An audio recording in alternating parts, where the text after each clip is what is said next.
The dining room chandelier flickered, casting jagged shadows across the half-eaten birthday cake, its candles long snuffed out. Laughter from the party still echoed faintly, but the air now carried a sour edge, like wine left too long in the glass. I stood frozen, my fingers gripping the edge of the table, staring at the phone in my hand. A single text glowed on the screen. "Meet me out back. Now." It was from Claire, my wife's ex, who'd shown up tonight uninvited, her presence a splinter under my skin all evening. Why was she texting me? My heart thudded, a dull hammer against my ribs, as I glanced at my wife, Emily, laughing too loudly with Claire across the room. Something was wrong. I could feel it, like the moment before a storm breaks. The party had started innocently enough. Our house buzzed with friends, neighbors, and colleagues, all gathered to celebrate Emily's 35th birthday. The living room smelled of vanilla frosting and spilled champagne, the playlist thumping with nostalgic hits. Emily glowed in her emerald dress, her laughter bright but brittle, like glass about to crack. I'd noticed Claire's arrival early on. A tall figure slipping through the front door, her dark hair catching the light like a warning flare. Emily hadn't mentioned inviting her. I hadn't asked. I told myself it was nothing, just a ghost from her past. But the way Claire's hand lingered on Emily's arm when they greeted each other twisted something in my gut. I excused myself from a conversation about office politics and slipped out the back door, the cool night air biting my skin. The backyard was quiet, save for the distant hum of the party and the rustle of leaves underfoot. Claire stood near the oak tree, her silhouette sharp against the moonlight. She turned as I approached, her eyes glinting with something I couldn't place. Anger, maybe, or guilt. "You got my text," she said, her voice low, almost a whisper. "Good. We need to talk." "About what?" I asked, my throat tight. I shoved my hands into my pockets to hide their trembling.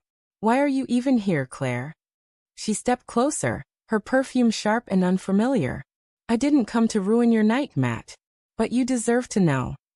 Her words hung heavy, each one a stone dropped into still water. "Emily's been lying to you." My chest tightened, a vice clamping down. "What are you talking about?" I snapped, but my voice cracked, betraying the fear creeping up my spine. I wanted to laugh it off, to call her jealous, bitter, anything to dismiss the dread pooling in my stomach. But her eyes held mine, steady and unyielding, and I couldn't look away. "She's been seeing me," Claire said, her voice barely above a whisper. "For months. Late-night calls, secret meetups. I thought you should know before you find out some other way." The world tilted. My knees buckled, and I leaned against the tree, its rough bark biting into my palm.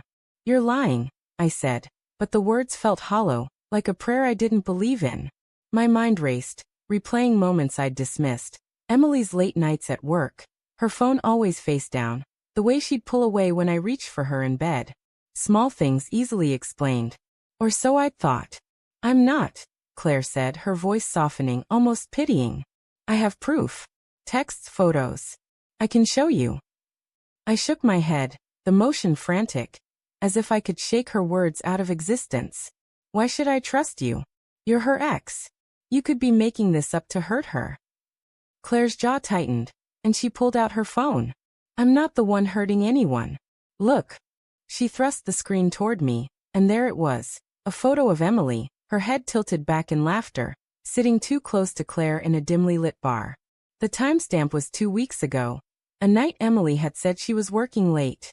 My stomach churned, bile rising in my throat. "Why are you doing this?" I whispered, my voice raw. "Why now?" "Because I'm tired of being her secret," Claire said, her voice breaking. "And because you don't deserve to be played like this." I stumbled back toward the house, my pulse roaring in my ears. The party's noise hit me like a wave, laughter, clinking glasses, the thump of music. Emily was still there, twirling a strand of hair, her smile too perfect, too practiced. I wanted to scream, to demand answers, but my feet carried me past her, through the crowd to the kitchen. I needed air, space, anything to stop the world from spinning. The kitchen was quieter, the fluorescent light harsh against the white tiles. I poured myself a glass of water, my hands shaking so badly the liquid sloshed over the rim. That's when I saw it. Emily's phone left on the counter, its screen dark but unlocked. My heart pounded as I picked it up, guilt and desperation warring in my chest. I shouldn't look. I had to look. The messages were there, buried in a thread labeled work. Dozens of texts to Claire, some flirty, some intimate, some so raw they burned to read. Miss you tonight. Emily had written just last week. Wish I could stay longer, Claire had replied. My knees gave out, and I sank to the floor, the phone slipping from my hand. Matt! Emily's voice cut through the haze. She stood in the doorway, her smile faltering as she saw me. What's wrong? I couldn't speak. The words lodged in my throat, sharp and jagged. I held up her phone, my hand trembling. Care to explain this? My voice was a stranger's, cold and distant. Her face paled, her eyes darting to the phone then back to me. It's not what you think, she said, her voice high, panicked. Claire's just a friend. You're blowing this out of proportion. Don't lie to me. The words exploded from me, louder than I'd intended. Heads turned in the living room, the party's hum faltering. I saw the texts, Emily. I saw the photo. How long has this been going on? She stepped closer, her hands outstretched, pleading. Matt, please, let's talk about this privately. It's not what it looks like. I swear I love you. Love me? I laughed, the sound bitter and broken. You've been sneaking around with her for months, and you think you can just explain it away? Tears welled in her eyes, but I couldn't tell if they were real or another performance. I didn't mean to hurt you, she whispered. It just happened. Claire was there when I felt alone, and I got caught up. But I choose you, Matt. I always will. Her words twisted the knife deeper. I wanted to believe her, to cling to the life we'd built, but the trust was gone, shattered like glass underfoot. The party continued around us, oblivious, as our world crumbled. I thought of Claire's pitying look, Emily's secret smiles, the lies I'd swallowed whole. And then a new thought struck me, sharp and cold. I'd invited Claire's girlfriend, Sarah, tonight, hoping to keep things civil, to prove I wasn't threatened. She was out there now, probably watching, unaware of the truth. I turned to Emily, my voice low, venomous. Does Sarah know? Or were you planning to break her heart too? Emily's eyes widened, her breath catching. Matt, don't. But I was already moving, pushing past her, back into the crowd. Sarah stood by the cake, chatting with a neighbor, her smile easy and unguarded. I didn't know what I'd say, but I knew one thing. The truth was a fire, and it wouldn't stay contained.